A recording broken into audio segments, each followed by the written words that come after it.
Good evening and welcome to Blueprint Explosive Exclusive. I'm Madhavdas G. Viewers, the tensions in West Asia are refusing to die down. Be it US, Israel or Iran, none of the countries are ready to give up their weapons or come to the negotiating table. On one side, we have America, who claims to have unlimited firepower and time.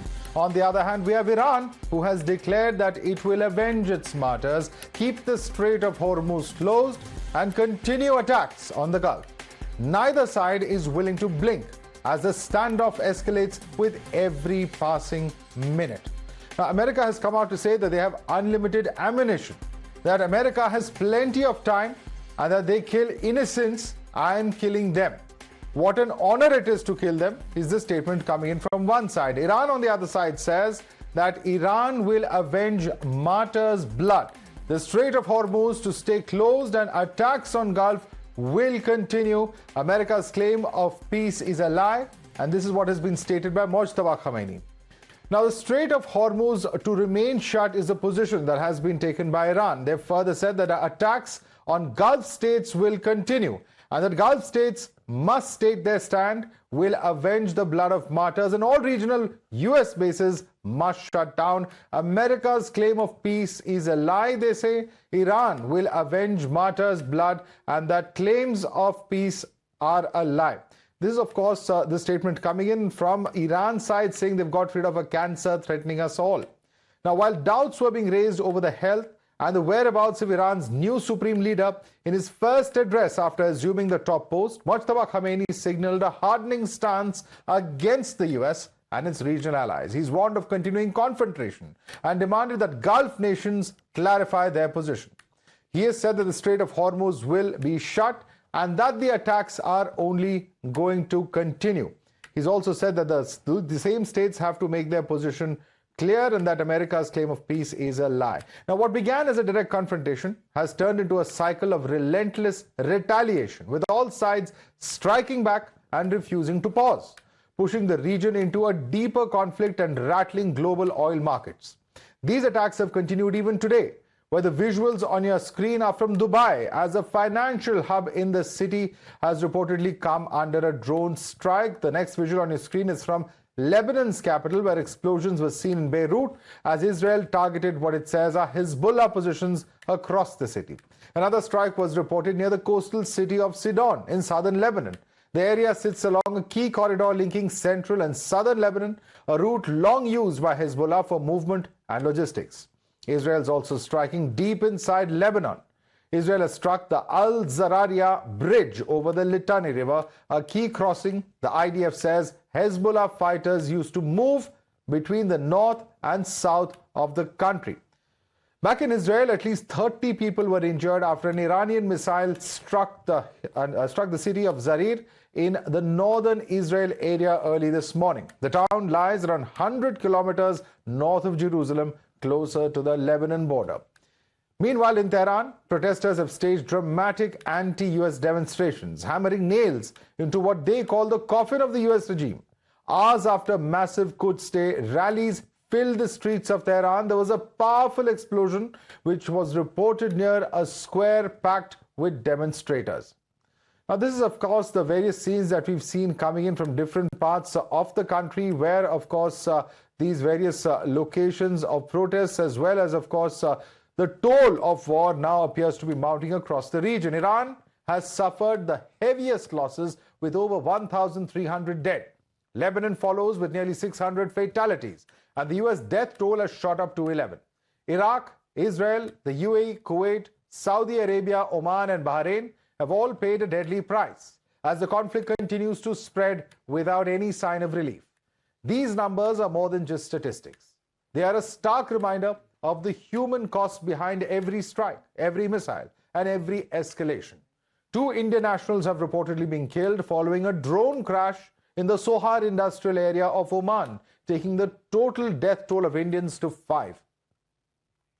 Let's quickly take this across to Oli Barat, a reporter who's joining us live from Erbil in Iraq. Now, Erbil is an area where we've seen a lot of action, Oli. We've seen the US consulate struck. We've seen ships being targeted there as well. What's the situation there at the moment, Oli?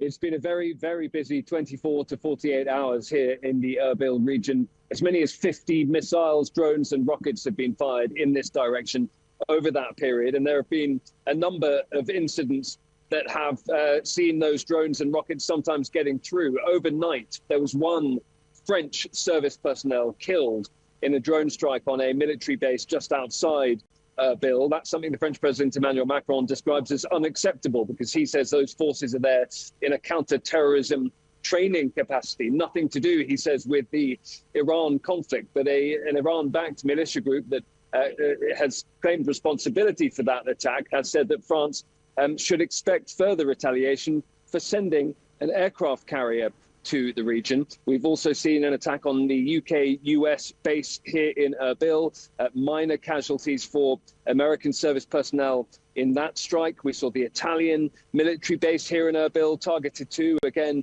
no significant injuries or damage in that attack, but just 3 examples there of countries being targeted here in Iraq. Now, you mentioned those ships that were targeted down in Basra, near Qasur region to the south of Iraq. That is very disruptive to Iraq and its economy, which has a huge reliance on oil revenues. Around 90% of the country's budget comes from oil revenues. And so the disruption we're seeing at the moment has a real knock-on effect to the economy and therefore to ordinary people's lives. But to go back to your question, here in Erbil, it's been very busy indeed in terms of strikes coming in this direction. And many of them come from Iran. Many of them come from Iran-backed militia groups that actually operate inside Iraq's borders. And that is something that is really raising tensions here as well. Thanks so much, Ali Barat, joining us live from Erbil in Iraq. Thanks so much for getting us that ground report there. All right, let's open this up and take it across to our guest. Joining us live with us is Dr. Wael Awad, who's a Middle East expert. We have James Jackson, journalist and economist. With us also is Asif Ramiz Daudi, who's a foreign policy expert in the Gulf as well. Thanks so much, gentlemen, for joining us. And Dr. Wael Awad, we have, these dramatic escalations and statements coming in. The latest is President Trump, who has told a US-based network that Iran is all set to surrender, while you have detailed briefings coming in from the Secretary of War, Pete Hegseth, about what the details of the strikes ongoing in Iran are. Who are we to believe? Well, I think you believe the Iranian, because they are retaliating in such a hard way on the United States, because what President Trump thinks, that this is like Venezuela, you do a regime change, remove the head of the state, and then you will have some opposition whom you can buy them, and then you siphon the oil through the Indian American companies and sell by dollars, and then do the business as usual.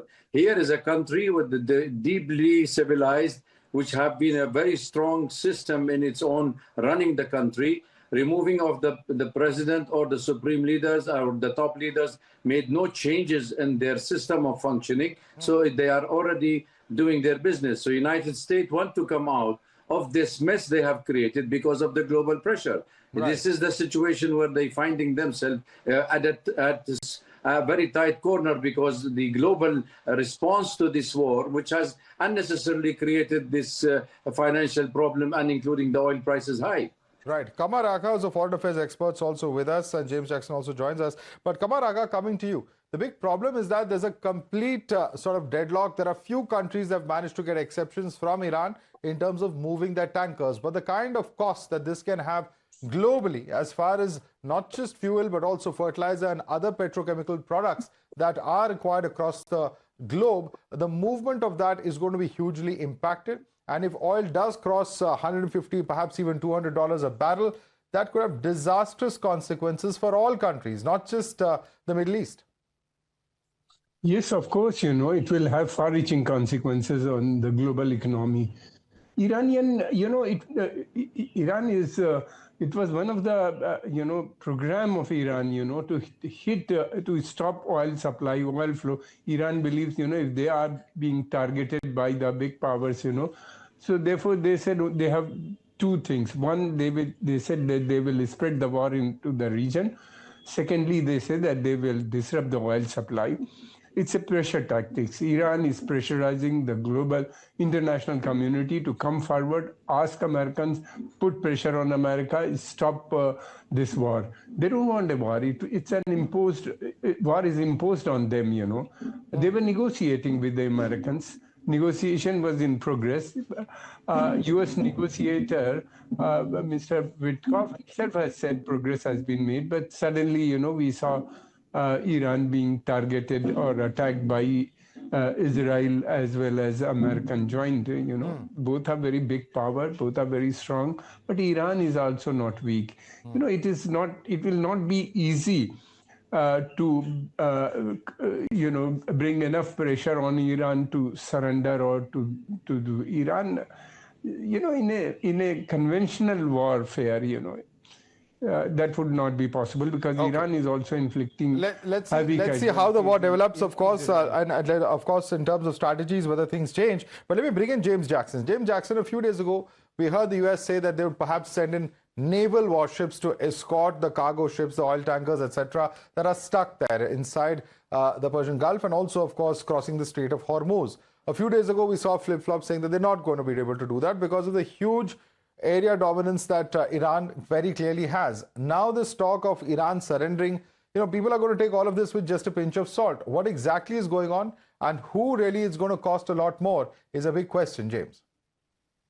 I think it's an excellent question. And you have to remember that Iran has been much more prepared for this war than the United States. That becomes clear, and Israel, that becomes clearer every single day. Iran is utilizing its position in a geographical and geostrategic choke point around the Strait of Hormuz. They know that they can bring large elements of the world economy down. And because of their own independence economically, they are somewhat, you know, protected from the damage that's being done to the world economy. Iran has for, you know, about 10 years dealt with really crippling sanctions and created a regime which is about survival at all costs. And the US and Israel seem to have thought, we just shoot a few missiles and the whole regime will collapse. Well, I actually think this is potentially will be looked back on as the first real humiliation of the United States in the modern era, and maybe even the United States' own Suez, of course, referring to the Suez crisis, which many historians see as the end of the British Empire's real relevance internationally. So, you know, Iran is able to escort its own boats to continue to make money while blocking all allies of the United States. Finally, they are able to put pressure on the United States' allies in the region, particularly the Gulf countries, but not only. And it's going to really finally force countries to question how loyal are they to the United States if it starts to hurt them in the wallet, which previously, you know, a good alliance with the US, with Israel, was seen as a way to bring growth and prosperity. But if it's starting to be a cost-benefit analysis, then they're not going to be as pro-Western as we think. It's not all about democracy, is it? It's about the bottom line in many cases. Right. And let me bring in Asif Ramiz Dawoodi. Asif Ramiz Dawoodi, there are serious questions that are now emerging because Iran is urging the other Gulf states to ensure that the US does not have a military presence in the Middle East. What's the likelihood of the countries actually accepting such a claim? Because clearly the targets have largely been originally the military bases, but they've also shifted out to civilian targets, including corporations, banks, etc., that may not necessarily be associated with the United States. So what's the reaction of the other Middle Eastern countries been to this claim or this desire of Iran's to sort of chase the United States out? Well, to tell you the fact, Iran is not urging this region to have some sort of support or let American bases go from there. Rather, it's been attacking on these countries massively, severely, and as you said, there are many civilians and also those spots where those who died or those who are impacted, they do not have any kind of direct involvement with any of these sorts, but they are losing their lives. So this is one of, maybe it's part of their strategy, but this has brought Iran into a position where in the neighboring countries, Iran doesn't have any kind of support, but because these countries mostly they do not prefer to have war, they prefer peace, they have certain sort of vision to progress, therefore they may not be retaliating. But the point here is that the way Iran has been retaliating after, I mean, there are three things: Israel, America, Iran. And when you bring these Gulf countries there, and if you also try to kill innocent people, there are cases of this. If you attack the bases, that was one thing. Initially, it was said like that. But later, there are, many examples and evidences where innocent lives were taken. So far, this war has taken more than 2,000 lives, including Iranians and other regional people. And it has impacted, at least disrupted the lives of millions around the world, and it has completely shaken the energy industry, financial market. So therefore, every life matters. Right. But here, we in the month of Ramadan, holy month of Ramadan, Eid is approaching, and we just want to, pray that somehow or the other there should be some dialogue or diplomacy. There should be some kind of de-escalation. Both sides are not ready to have any kind of dialogue and discussions. I completely agree with you. Peace and discussion is, of course, the only way forward as far as the entire world is concerned. We can ill afford extended wars such as these. And I want to bring in Dr. Awad on that. Dr. Awad, while Iran has complete control over the Strait of Hormuz, its area domination is not disputed. But the question is, certain countries have been able to get exemptions to ensure that their civilian population, their energy requirements are met. What's the likelihood of Iran actually accepting that? Because, countries like India have about 27, 28 vessels which are still there. They may have been able to get 2 out, but that's still far too less to cater to the actual demands of the Indian population. Well, see, Iran does understand India security, energy security quite well. And in fact, this is the Strait of Hormuz, like many other passages on the world, it is subjected to the maritime law. And there are 3 categories in the maritime laws where Iranian can play the law, where there is at the time of you can have a free passage until you are not taking part in a war, or you are partner to the war mongers in the region. Therefore, I don't think India is one of them, and that's why there was some of the Iranian allowing the Indian ship to siphon from there freely. But they have given the threat to the other ships that they are already aligned with the United States and Britain and Israel. And they said that any country which has cut its relation with these countries will be free to pass. So Iran is using its geopolitical importance to ensure that it is the pressure is applied on the countries which started this war. That is why the Iranians are using this tactic. However, the situation is aggravating, and the development currently there, it's quite dangerous. That's going to be a kind of a West Asian full-fledged war, and nobody wanted this war, because the problem with the United States is not understanding the actually objective. They may be in common position with Israel to topple this regime, but everybody have different strategy. What is American strategy and what was the Israeli strategy? Well, I don't think even the US knows what its strategy is, because James Jackson, the question is this. Just a few months ago, we were told, of course, between regime change to ending the nuclear weapons, what the purpose of this war, the goalposts have shifted several times. About a year ago, you had the US telling the whole world not to buy Russian oil, and now they're busy telling everyone to buy Russian oil so that the global oil prices don't go up.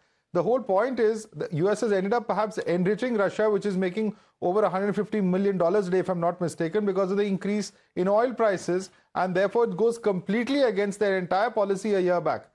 James. You're absolutely right. It's hard to think of a bigger blunder of the United States in my lifetime that's got, bit them back so quickly. Of course, you could compare this to Afghanistan.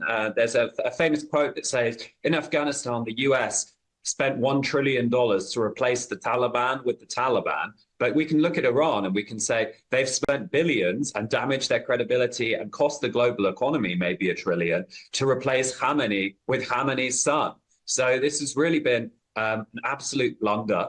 I think, it's made Europe weaker. This is damaging to Europe. And the question is, what what really is the United States' involvement here? Trump is even losing members of his own coalition because he was elected as a peace president. It's true, actually, in his first term that he was one of the first US presidents not to start a war anywhere. And that was an achievement that the America First MAGA crowd could be proud of, genuinely. And in this case, he's thrown it all away. And I've seen a poll. I don't know what the real reason is, whether it's regime change or whatever, but I've seen a poll saying that a majority of Americans think this is about distracting from the Epstein files and his involvement in that. And we have actually seen some releases which incriminate President Trump. All right. Which, that's been one of the criticisms of this war, that it's nothing but a distracting, narrative-changing kind of, or a headline management exercise by the regime there in the United States. We'll have to leave it there. James Jackson, Dr. Wael Awad, Asif Ramiz Dawoodi, and Kamar Agha, and to thank all of you for joining us with your perspectives this evening.